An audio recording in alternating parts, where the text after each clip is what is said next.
팀 켈러의 방탕한 선지자 12장 하나님의 은혜를 향하여. 은혜 앞에 항복한 자만이 하나님의 길을 간다. 요나서의 메시지 중 하나는 누구라도, 심지어 성공한 선지자라도 은혜에 무지할 수 있다는 것이다. 요나가 두려움과 선입견에 사로잡히고 정서적으로 무너진 것은 모두 은혜의 실체에 눈뜨지 못한 탓이었다. 1장에서 그는 하나님을 피해 달아난다.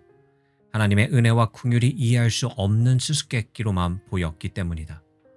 2장의 물고기 뱃속에서는 동일한 수수께끼를 가지고 씨름한다. 그는 은혜를 이해하는 데 있어서 돌파구가 열리고서야 풀려난다. 그제야 두려움이 없는 설교자가 될 수 있었다. 하나님의 주된 목적은 요나가 은혜를 이해하게 만드는 것이고, 요나서의 주된 목적은 우리가 은혜를 이해하게 만드는 것이다.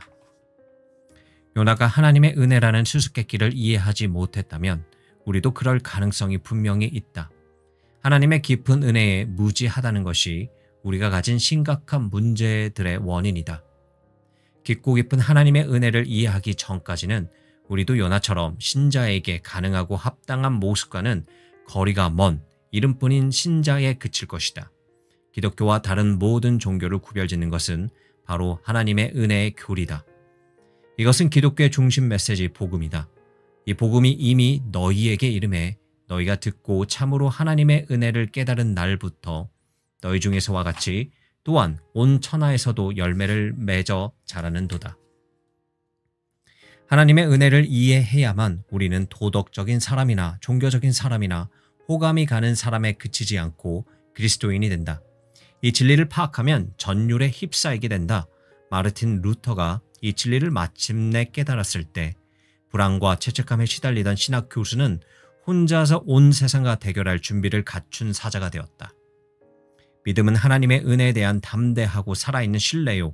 하나님의 은총을 굳게 신뢰하기에 1000번이라도 죽음을 무릅쓰게 할 만한 확신이다.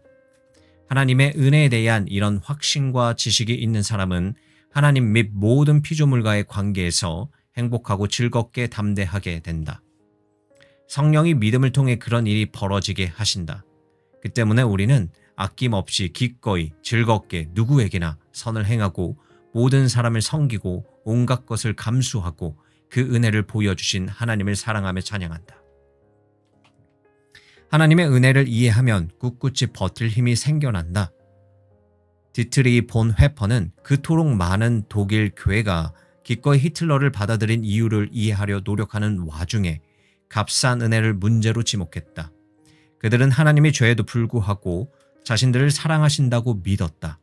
그런데 그 믿음은 어떻게 사는지는 궁극적으로 중요하지 않다는 태도로 이어졌다. 당시 히틀러에게 맞서는 것은 위험한 일이었을 것이다. 그래도 많은 이들이 이렇게 생각했다. 이것이 비겁하고 잘못된 일일 수도 있어. 하지만 하나님이 넘어가 주실 거야. 하나님은 우리가 죄인인데도 우리를 용납하시잖아. 18세기의 작가 하인리 하이네는 임종의 순간에 이렇게 말한 것으로 알려져 있다. 하나님은 나를 용서하실 거네. 그것이 그분의 일이거든. 우리가 이 말을 믿는다면, 즉 하나님이 우리를 그냥 용서하시고 어깨를 한번 윽쓱하는 것으로 죄를 넘기신다고 믿는다. 하나님이 죄를 가벼이 보시니 나도 그렇게 하자는 결론을 내리게 될 것이다. 하지만 우리의 구원을 위해 예수님이 천국의 영광을 버리시고 지상에서 생명을 버리시고 그로 인해 상상도 못할 고통을 겪으셨음을 알면 그 은혜가 얼마나 값비싼 것인지 깨닫게 될 것이다. 예수님이 우리를 구원하기 위해 어떤 희생을 감수하셨는지 보지 못하면, 어떤 희생을 감수하더라도 기꺼이 그분에게 순종하고 그분을 섬기지 못할 것이다. 베커는 이렇게 적고 있다. 하나님의 은혜의 교리가 도덕적 방종을 조장한다고 생각하는 이들은 더없이 문자적 의미에서 자신들이 무슨 말을 하는지 모른다는 것을 드러낼 따름이다. 사랑은 그 반응으로 사랑을 깨우고, 그렇게 깨어난 사랑은 상대에게 기쁨을 주려고 하기 때문이다. 그런데 무엇이 하나님을 기쁘게 하는가? 우리가 인간적 지혜, 힘, 부를 자랑하는 것과 거기에서 우리 정체성을 구하려는 시도를 중단하고 너그럽고 정의로우며 올바른 삶을 살기 시작할 때 하나님이 기뻐하신다. 나는 이런 것을 기뻐한다. 이것은 나 여호와의 말이다. 예레미야 9장 23절, 24절. 하나님의 은혜를 제대로 이해하면 우리의 짐이 벗겨진다. 종교인들은 종종 비신자에게 회심을 권유하면서 일련의 새로운 행동 방식을 받아들이고 새로운 의식들을 실천하고 덕스럽게 살기 위한 노력을 배가하라고 촉구한다. 하지만 그것은 사람들에게 더 많은 짐을 지우는 일이다. 바리새인들이 바로 그런 방식으로 지기 힘든 무거운 짐을 사람들에게 지웠기에 많은 이들이 그 무게에 짓눌려 주저앉았다. 다른 모든 종교는 스스로의 구원을 확보하는 짐을 지게 하지만 하나님은 그분의 아들을 통해 과분한 구원을 허락하신다. 복음은 변화된 삶으로 이어지기 마련이지만 그 변화가 사람을 구원하는 것은 아니다. 1730년대 존과 찰스 웨슬리 형제와 함께한 무리의 젊은이들은 하나님을 알고 섬기고자 애썼다. 그들은 마르틴 루터의 갈라디아서 주석을 소리내어 읽기 시작했다. 어느 날 저녁 그중 한 사람인 윌리엄 홀랜드가 은혜를 경험했고 나중에 이렇게 적었다. 찰스 웨슬리가 서문을 큰 소리로 읽었다. 그럼 우리는 아무 할 일이 없는 것인가? 없다. 그분을 영접하는 일 외에는 아무것도 없다. 우리가 할 일은 하나님으로부터 나와서 우리에게 지혜와 의로움과 거룩함과 구원이 되신 그분을 영접하는 것뿐이다. 이 대목을 듣는데 말로는 제대로 표현할 수 없는 강력한 힘이 내게 밀려왔다. 나를 누르던 큰 짐이 순식간에 벗겨졌고 내 마음은 평화와 사랑으로 가득 차서 불쑥 눈물이 터져나왔다. 그 순간 나는 우리 구세주를 거의 본 것만 같았다. 나의 동료들은 내가 깊은 감동을 받은 것을 보고 무릎을 꿇고 기도했다. 이후 거리로 나갔을 때 내가 밟는 땅이 잘 느껴지지 않았다. 찰스 웨슬리도 루터의 저작을 통해 비슷한 체험을 했다. 그리고 그에 대해 다음과 같이 썼다. 오랫동안 오래 갇혀 있던 내 영혼, 죄와 본성의 밤에 단단히 묶여 있었네. 주의 눈이 소생시키는 빛을 비추시니 나 깨어났네. 지하 감옥이 빛으로 환해졌네. 쇠사슬이 끊어지고 내 마음 자유를 얻었네. 나 일어나 나가 주를 따랐네. 은혜는 말하자면 우리 삶의 배경음악이다. 그 음악이 우리 마음에 자주 흥얼거리는 노래가 되면 그 노래가 우리를 변화시킨다. 하나님은 어떻게 그토록 자비롭고 오래 참으시고 은혜로우실 수 있을까? 해답의 실마리는 요나의 기도에 있다. 그 기도에서 요나는 이렇게 외친다. 내가 스올의 뱃속에서 외쳤더니 주님이 나의 목소리를 들어주셨습니다. 주님이 나를 바다 한가운데 깊은 곳으로 던지셨으므로 주님의 파도와 큰 물결이 내 위에 넘쳤습니다. 내가 주님의 눈앞에서 쫓겨났습니다. 스올은 하나님의 형벌과 죽음의 영역을 뜻했다. 잭 세슨에 따르면 그런 장소에 있다는 말은 극도의 고뇌와 고통을 표현한 것이다. 이 비유는 요나 특유의 것이고 가장 어두운 빛깔의 절망을 전달한다. 요나는 자신의 고통이 형벌이고 죄 때문에 자신이 하나님의 눈앞에서 쫓겨났다는 것을 안다. 예수님이 스스로를 요나보다 더 큰 이라고 하신 것은 요나가 깊은 곳에서 지낸 사흘 밤낮을 가리키신 말씀이다. 십자가에서 예수님은 요나의 고통을 다시 겪으시되 무한히 더 크게 겪으시며 이렇게 부르짖으신다. 나의 하나님, 어찌하여 나를 버리셨나이까? 요나는 뱃사람들을 구원하기 위해 바다 깊이 내려갔지만 예수님은 요나를 구원하기 위해 죽음 및 하나님과의 분리라는 심연 속으로 들어가셨다.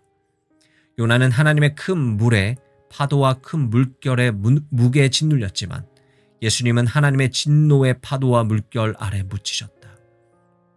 요나는 자신이 스올에 있고 하나님의 눈앞에서 쫓겨났다고 말했다. 사도신경은 예수님이 우리를 위해 지옥으로 내려갔다고 말한다. 이 구절에 대한 고전적 해설은 다음과 같다. 이 구절의 핵심은 그리스도가 사람들의 눈앞에서 당하신 고난의 설명이 있은 이후 그분이 하나님의 눈앞에서 겪으신 보이지 않고 이해할 수 없는 심판에 대해 적절하게 말한다는 데 있다. 그것을 언급한 이유는 우리를 구원하기 위한 값으로 그리스도의 몸을 내어주셨을 뿐 아니라 그분의 영혼이 정죄받고 버림받은 인간의 끔찍한 고통을 겪는 더 크고 더 비싼 값을 치르셨음을 우리로 알게 하기 위해서다. 우리의 문제가 무엇이든 하나님은 그분의 은혜로 문제를 해결하신다. 하나님의 은혜는 죄책을 영원히 제거하신다. 우리는 과거를 절절히 후회하고 있을 수도 있고 완전히 실패했다는 느낌을 안고 살아갈 수도 있다. 하지만 우리가 무슨 일을 했는가는 중요하지 않다. 우리가 지금보다 100배는 못한 사람이라 해도 우리의 죄는 그분의 은혜를 누를 수 없다. 이런 찬양이 있다. 내가 저지른 죄들을 고발자가 소리쳐 외치네. 나는 그 모든 죄와 수천 가지 더 많은 죄를 보내. 하지만 우리가 그리스도 안에 있으면 여호와께서는 아무것도 모르시네. 은혜는 실패에 대한 두려움을 제거한다. 실패에 대한 두려움은 요나가 가진 문제의 일부였을 것이다. 우리의 강한 성공욕은 그리스도가 우리를 위해 이루셔야 할 것을 우리가 직접 이루려는 시도일 뿐이다. 사실 우리는 이렇게 말하고 있는 것이다. 내가 이것을 성취하면 용납받을 만한 사람이 되는 거야.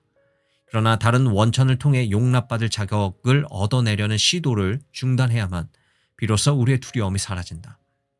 그때 우리는 두려움 없이 순종하는 자가 된다. 구원은 주님께 속한 일이다. 구원은 전적으로 주님으로부터 나온다. 우리에게서 일부 나오고 주님에게서 일부 나오는 것이 아니다. 내가 더 가치 있는 존재였으면 좋겠다라는 생각이 든다면 아직도 상황 파악을 못한 것이다. 주님이 우리의 가치시다. 하나님이 내 삶에 계시면 좋겠지만 그분이 일하심이 보이지 않는다고 말한다면 그분의 은혜가 얼마나 근본적인 것인지 아직 이해하지 못한 것이다. 우리가 하나님을 조금이라도 원한다면 하나님이 이미 우리 삶에서 일하고 계신 것이다. 우리는 스스로 하나님을 원할 능력이 없다. 구원은 주님의 것이다. 우리는 요나가 다시 분노에 빠져든 것이 자기 나라의 정치적 운명에 대한 과도한 염려의 결과임을 보았다. 그는 일종의 극단적 당파심에 빠졌다고 말할 수 있다. 자기 나라에 이롭기만 한다면 사람들이 죽고 영혼이 망하는 일도 감수하려 한다. 우리는 많은 이들처럼 요나가 좋게 말하면 맹목적 애국주의자, 나쁘게 말하면 국수주의자였다고 말할 수 있다.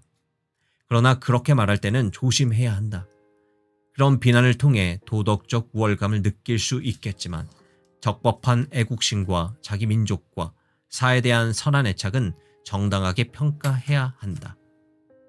C.S. 루이스의 책 네 가지 사랑은 우정과 성의 주제에 대한 내용으로 유명하다. 루이스가 애국심을 다룬 부분은 그보다 덜 알려져 있다. 그는 제1차 세계대전에 참전해 조국에 봉사했다. 그는 전투 중에 부상을 당했고 동료를 잃었다.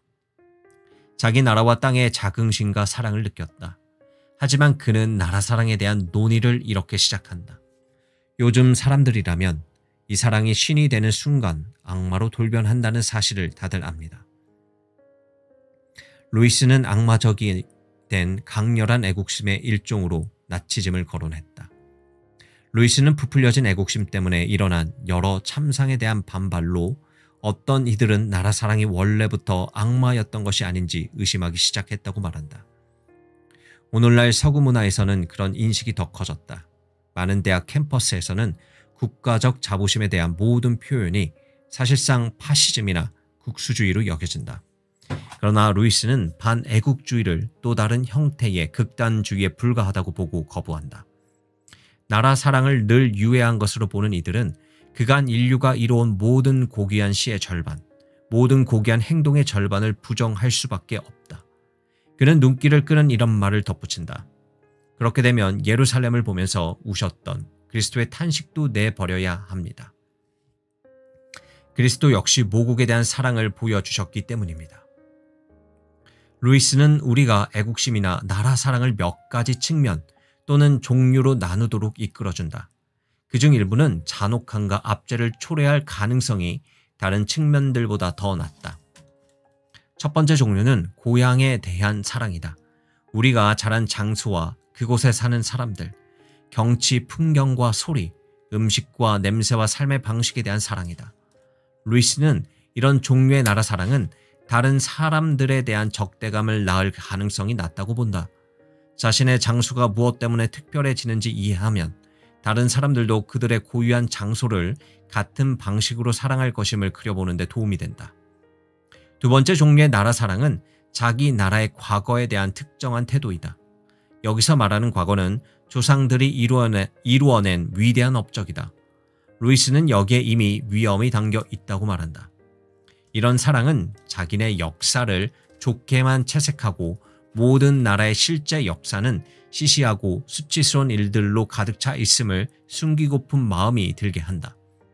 이런 유혹에 굴복하면 자기 나라와 문화에는 다른 여느 나라처럼 좋은 사람과 나쁜 사람, 좋은 요소와 나쁜 요소가 뒤섞여 있다는 인식을 잃게 된다. 바로 이 지점에서 국가적 우월감이 생겨나고 그와 함께 우리 민족은 이런 우월성을 자동적으로 물려받는다는 잠재적 믿음을 품게 된다. 루이스는 한 나라가 스스로의 역사적 악행을 의도적으로 은폐하고 삭제할 때 세 번째 종류에 해당하는 의식적이고 의도적인 민족적 우월감이 나올 수 있다고 보았다. 어떤 사람이 영국은 다른 나라나 사회보다 우월하다고 자신의 생각을 공공연히 밝히자 루이스는 어느 나라 사람이나 자기 민족이 세상에서 가장 용감하고 아름답다고 생각하고 싶어 하지 않겠느냐고 물었다. 어느 정도는 웃자고 한 소리였을 것이다. 그런데 루이스의 말에 그는 무척 진지하게 이렇게 대답했다. 그렇지요. 하지만 영국은 정말 그렇습니다. 루이스는 바로 여기서 우리가 국수주의와 압제의 문턱에 서 있다고 말한다. 만약 우리나라의 대의가 하나님의 대의라면 우리의 전쟁은 상대를 멸절시켜야 하는 전쟁일 수밖에 없습니다. 지극히 세속적인 것에 그릇된 초월성이 부여되면 바로 이런 일이 벌어집니다.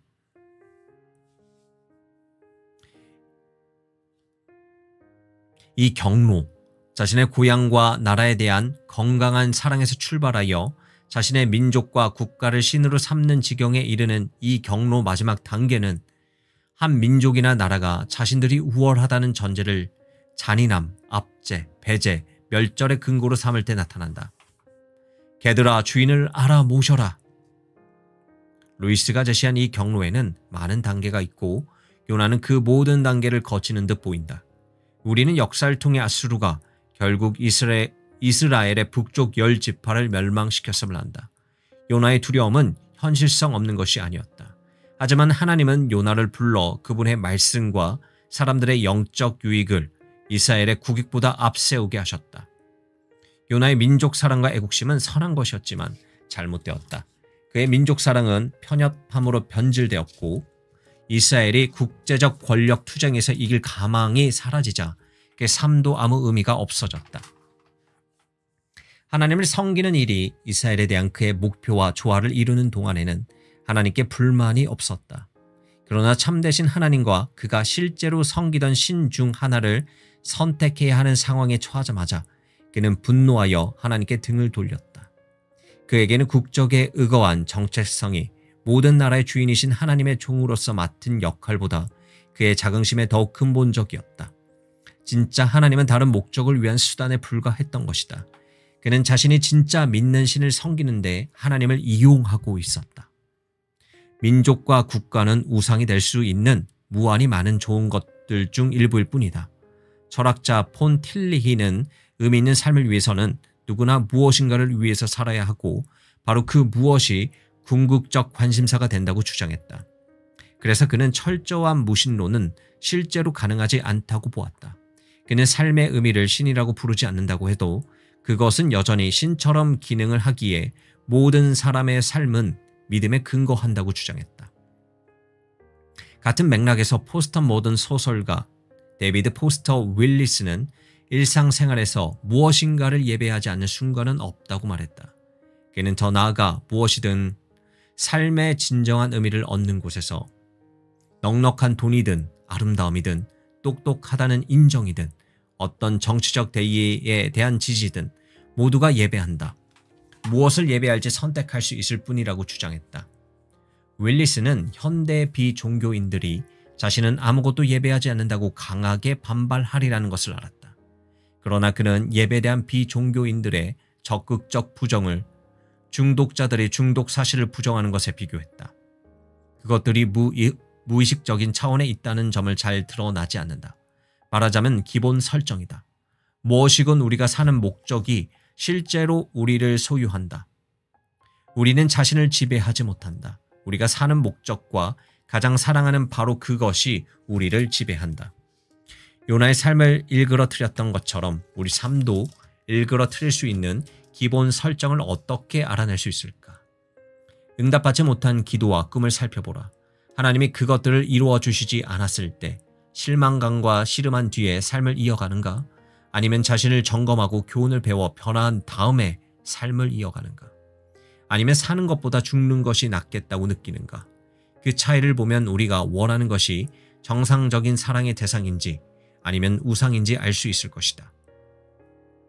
기본 설정을 파악했다면 이제 그것을 바꿀 방법은 무엇일까? 우상의 지배에서 벗어날 유일한 비결은 하나님의 급진적 은혜를 마음으로 붙드는 것이다. 요나는 이것을 이해하는 것 같은 모습을 요나서 2장 8절에서 처음으로 보여준다. 여기서 그는 우상 숭배자들을 거론하며 이렇게 말한다. 헛된 것을 숭상하는 모든 자는 자기에게 베푸신 은혜를 버렸사오나. 말 그대로 요나는 우상 숭배자들이 자기들이 받을 은혜를 저버린다고 말하고 있다. 한동안은 그가 은혜를 이해하는 듯 보인다. 그는 이렇게 말한다고 할 수 있다. 구원은 주님께로부터 오고 대가 없는 은혜와 자비로만 주어지는 것임을 알겠어. 구원받는 데 있어서는 누구도 다르지 않아. 도덕적으로 선한 사람들이나 사악한 이방인이나 똑같아. 하나님의 은혜는 우리 몫이 될 수 있듯 그들 몫이 될 수 있어. 모두가 받을 자격이 없지만 또 모두 그 은혜를 받을 수 있어. 요나가 이 개념을 온전히 파악했다면 그와 함께 그의 독선이 씻겨나갔을 테고 니느웨가 심판을 면한 후에 독선이 다시 고개를 드는 일은 없었을 것이다. 그가 하나님의 은혜를 온전히 파악했다면 그의 나라 사랑은 궁극의 목표에서 좋은 목표로 조정되었을 테고 사장에서 드러나는 실망이 죽고 싶다는 절망의 외침으로 터져나오지는 않았을 것이다. 요나서 2장 끝부분에서 그는 도덕주의자에서 은혜를 아는 자로 변화할 것처럼 보였다. 그러나 그는 예수님이 2번 이상 만져주셔야 했던 사람과 비슷했다. 우리는 요나와 같다. 하나님의 은혜가 필요한 존재라는 사실. 이것은 흔히 실망과 실패 경험을 통해 찾아온다. 이 두 가지에 거듭 노출되어야 한다. 하나님의 사랑과 그리스도의 은혜를 우리 마음을 움직이는 원리로 끌어들이고 우리 정체성의 근본적 층위로 가져오는 것은 하나의 과정이고 종종 느리게 진행되는 과정이다. 어떻게 하면 그토록 취약하고 상황에 따라 마구 흔들리는 우리의 우상, 자력 구원, 자기 정당화에서 벗어날 수 있을까? 오직 하나님의 은혜로만 가능하다. 하나님의 은혜는 우리 마음을 깊이 찌르면서도 우리를 하늘보다 더 높이 들어 올리고 우리의 행복과 정체성을 아버지의 변함없는 사랑에서 찾게 만든다. 복음이 건네는 자존감은 우리가 성취한 것이 아니라 받은 것이다. 우리는 민족, 국적, 성별, 가족, 공동체, 기타 인연을 통해 자신의 정체성을 확인하지만 우리에 대한 가장 근본적인 사실은 은혜로 구원받은 죄인이라는 것이다. 우리는 자신 안에서 길을 잃고 결점 많고 자격 없는 존재이지만 그리스도 안에서는 우리가 세상에서 가장 흠모하는 분이 용납하시고 기뻐하시는 존재이다. 하나님께 받은 정체성은 우리의 교만을 치우고 겸손하게 한다. 하나님 앞에서 우리의 지위가 오직 그리스도의 희생을 대가로 주어진 부요한 은혜의 선물이라면 어느 누구에게 우월감을 느낄 수 있겠는가? 그리고 그리스도 안에 있는 우리의 하나님의 무한하고 변함없는 사랑을 절대적으로 확신하게 된다. 이제 그리스도 예수 안에 있는 자에게는 결코 정죄함이 없다. 이제는 다른 사람들을 배제하는 방식으로 우리의 자아상을 부풀릴 필요가 전혀 없다. 하나님은 한 차례의 말씀으로만 요나를 독선적 정체성에서 해방시키려 하지 않으셨다. 하나님이 요나에게 여러 어려움과 실망을 안기셨음을 잊어서는 안 된다. 처음에 하나님은 생명을 위협하는 폭풍을 보내셨다. 두 번째로는 요나에게 많은 위로가 되었던 식물을 거두셨다. 그가 사랑하는 것이 시들고 죽어버렸다. 하나님은 왜 그렇게 하셨을까? 하나님은 자비를 베푸셔서 요나 마음의 우상을 상대로 영적 수술을 진행하신 것이었다. 존 뉴턴은 하나님이 덩굴 식물을 치신 이 구절을 가지고 찬양시를 썼다. 나는 주님께 구했다. 믿음과 사랑, 모든 은혜에서 자라게 해달라고. 주님의 구원을 더 알게 해달라고. 그리고 주님의 얼굴을 더 간절히 찾게 해달라고. 내가 바랬던 것은 어떤 은총의 시간에 하나님이 나의 간구에 즉시 응답하시고 그분이 사랑의 억제력으로 나의 죄를 제압하고 안식을 주시는 것이었다. 그러나 하나님은 내 마음에 숨겨진 악을 느끼게 하셨고 지옥의 성난 권세가 내 영혼을 구석구석 공격하게 하셨다. 그뿐 아니라 주님은 손수 내 고통을 악화시키기로 작정하신 듯했다. 내가 세운 온갖 좋은 계획을 방해하시고 내 박너쿨을 치시고 나를 쓰러뜨리셨다. 나는 떨면서 울부짖었다. 주님, 왜 이러십니까? 왜 벌레 같은 저를 추적하여 죽이려 하십니까? 주님께서 말씀하셨다. 나는 바로 이런 식으로 은혜와 믿음을 구하는 기도에 응답한다. 나는 이런 내적 시련들을 사용하여 자아와 교만에 묶인 너를 자유롭게 하고 세상의 기쁨을 누리려는 너의 계획들을 무산시켜 내가 내 안의 모든 것을 찾게 한다. 이 놀라운 찬양은 요나와 하나님이 나누는 마지막 대화에 대한 주석이라 할 만하다. 요나는 주님의 여느 선지자와 마찬가지로 성품이 성숙하기를 원했고 하나님의 도우심을 받기 원했다. 그런데 하나님은 실망과 재난으로 그를 추적하시는 것만 같았다. 하나님은 그의 박넝쿨을 치셨다. 그에게 그늘과 쾌적함을 주었던 박넝쿨뿐 아니라 자기 나라의 번영과 성공을 향한 열망인 더 큰 박넝쿨, 교만한 자기의에 해당하는 가장 큰 박넝쿨까지 치셨다. 하나님은 왜 실망스러운 일들을 연달아 보내셨을까? 주님은 본질적으로 이렇게 답하신 것이다. 나는 은혜와 믿음을 구하는 너의 기도에 이런 식으로 응답한다. 나는 너로 노예를 삼고 조종하고 지배하는 것들로부터 너를 해방시키려 한다. 내가 다른 무엇보다 나를 최고로 사랑하면 참으로 자유로울 것임을 알지 못하느냐. 내 모든 것을 내 안에서 찾아라. 요나를 향한 하나님의 이 부름은 우리를 향한 부름이기도 하다.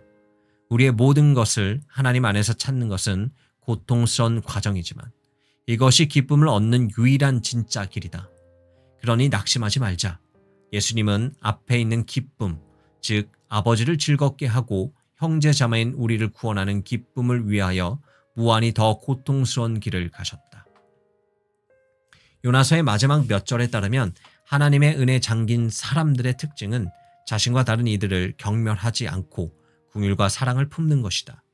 하나님은 신성 모독을 일삼는 불경한 사람들을 만나면 그들을 위해 울고 긍휼히 여길 것을 요나에게 요구하신다. 오류와 악은 분명 비판해야 한다.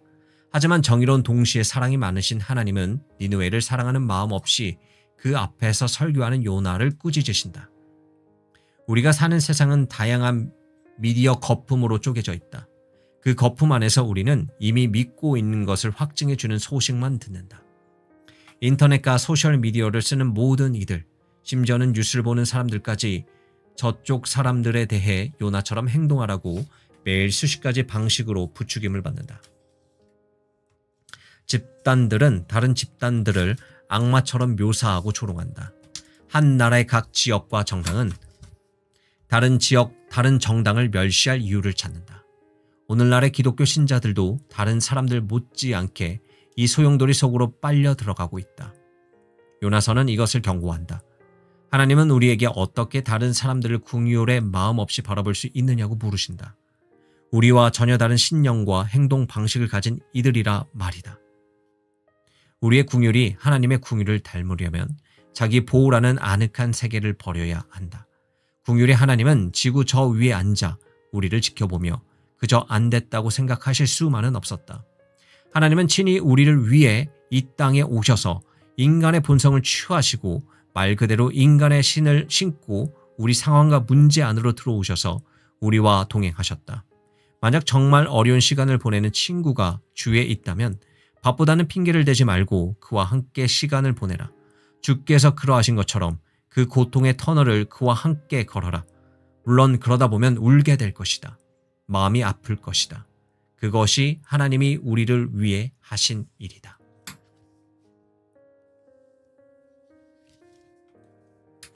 에필로그. 우리 모두가 은혜가 필요한 요나다. 누가 요나 이야기를 전했을까? 우리는 성교의 사람으로 우리의 믿음과 사랑을 이웃과 나누기 위해 취약해지도록 부름을 받았다. 그것이 하나님이 예수 그리스도 안에서 하신 일이고 요나도 결국에 받아들였던 일이다. 그는 니느웨로 가서 말씀을 전했다. 하지만 화가 나서 물러났다. 그는 니느웨가 망하는 것을 보기를 바라며 그 도시 바깥에 머물렀다. 그는 결국 실패한 것일까? 우리가 본대로 요나서는 열린 결말로 끝난다. 선지자가 하나님의 마지막 호소에 어떻게 반응했는지 우리는 알 수 없다. 하지만 합리적인 추측은 해볼 수 있을 것 같다. 요나가 그렇게 고집을 부리고 반항하고 갈피를 못 잡는 선지자였음을 우리가 어떻게 알게 되었을까? 그가 난 하나님의 사랑이 싫어요 라는 믿기 어려운 말을 했을 우리가 어떻게 알게 되었을까? 그가 물고기 뱃속에서 드린 기도를 우리가 어떻게 아는 걸까? 우리가 그런 것들을 알 수 있는 방법은 하나뿐이다. 요나가 다른 이들에게 말한 것이다. 어떤 사람이 자신이 지독한 바보였음을 세상이 알리려 할까? 하나님의 사랑 안에서 안전을 확신하고 기쁨을 누리게 된 사람뿐이다. 자신이 죄인인 동시에 온전히 용납받았음을 믿는 사람뿐이다. 한마디로 은혜 복음 안에서 하나님의 능력을 발견한 사람이다. 은혜 복음이 요나를 변화시킬 수 있다면 누구라도 변화시킬 수 있다. 당신도 변화시킬 수 있다.